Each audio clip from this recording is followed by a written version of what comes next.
নমস্কার, আরও একটা গুরুত্বপূর্ণ চাকরির আপডেট নিয়ে চলে এলাম। আপনারা দেখছেন আপনাদের প্রিয় বিশ্বস্ত চ্যানেল। বন্ধুরা, পশ্চিমবঙ্গের চাকরি প্রার্থীদের জন্য সুবর্ণ সুযোগ। পশ্চিমবঙ্গে চাকরি প্রার্থীদের জন্য সুবর্ণ সুযোগ। 23 জেলা চাকরি প্রার্থীদের জন্য সুবর্ণ সুযোগ।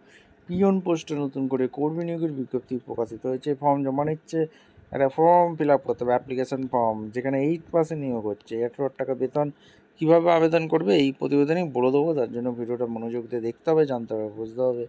এবং আমাদের চ্যানেলে যারা ফার্স্ট টাইম এসছে, চ্যানেলটাকে সাবস্ক্রাইব করে বেল আইকনটা টিপে রাখতে হবে লেটেস্ট নিউ নোটিফিকেশান পাওয়ার জন্য। স্টেপ টু স্টেপ দেখাচ্ছি, ভিডিওটা মনোযোগ দিয়ে দেখতে হবে। আচ্ছা, একদম অফিসিয়ালি নোটিফিকেশান আছে। এই হচ্ছে অ্যাপ্লিকেশন, অর্থাৎ ECHS থেকে ভ্যাকেন্সি রিলিজ করেছে।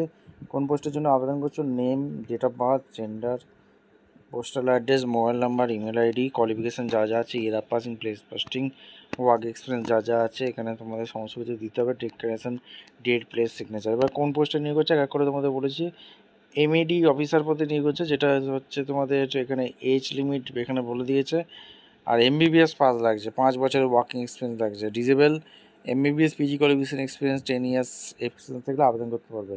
MED SPL এ এখানে তোমাদের ভ্যাকেন্সি আছে। MD MS specialist concern TNB করে থাকলে 5 বছরের এক্সপিরিয়েন্স থাকলে আবেদন করতে পারবে। ডেন্টালে ভ্যাকেন্সি বেরিয়েছে, BDS করে থাকলে 5 বছরের এক্সপিরিয়েন্স থাকলে আবেদন করতে পারবে। গাইনোকোলজিস্ট ভ্যাকেন্সি বেরিয়েছে, MD MS এখানে DNB করে থাকলে 5 বছরের এক্সপিরিয়েন্স থাকলে আবেদন করতে পারবে। রেডিওলজিস্টের ভ্যাকেন্সি বেরিয়েছে, তোমাদের পোস্ট গ্রাজুয়েট ডিগ্রি করে থাকতে হবে, তাহলে তোমরা আবেদন করতে পারবে।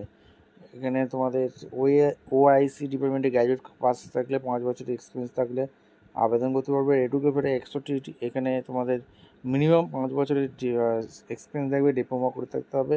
ল্যাব টেকনিশিয়ানে BSc মেডিকেল ল্যাব টেকনিশিয়ান পড়াশোনা করে থাকলে বা উচ্চ মাধ্যমিক পাস হয়ে থাকলে মেডিকেল ল্যাব টেকনোলজির উপর ডিপ্লোমা করে থাকলে আবেদন করতে পারবে।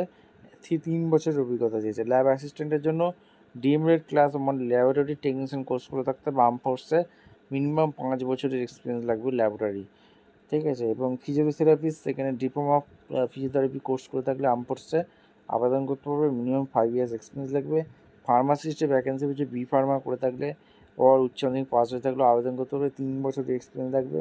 NUR অ্যাসিস্ট্যান্টের জন্য GNM ডিপ্লোমা করে থাকলে আবেদন করতে পারবে, 5 বছরের এক্সপিরিয়েন্স লাগবে। ডেন্টালের ভ্যাকেন্সি বেরিয়েছে, ডিপ্লোমা হোল্ডার ডেন্টাল নিয়ে পড়াশোনা করে থাকলে মিনিমাম 5 বছরের এক্সপিরিয়েন্স থাকলে আবেদন করতে পারবে। ড্রাইভারে 8 পাস থাকলে আবেদন করতে পারবে। আর্ম ফোর্সের 1MT ড্রাইভার লাগছে আর্ম ফোর্সে, এখানে মিনিমাম 5 ইয়ার্স এক্সপিরিয়েন্স লাগছে। চৌকিদারের ভ্যাকেন্সি বেরিয়েছে, 8 পাস GD টেডে থাকতে হবে ওপর আর্ম ফোর্সে, এখানে কোনো এক্সপিরিয়েন্স লাগবে না। ফিমেল অ্যাটেন্ডেন্ট লাগছে, 5 বছরের এক্সপিরিয়েন্স লাগবে সিভিল আর্মি হেলথ ইন্সট্রাকশনে।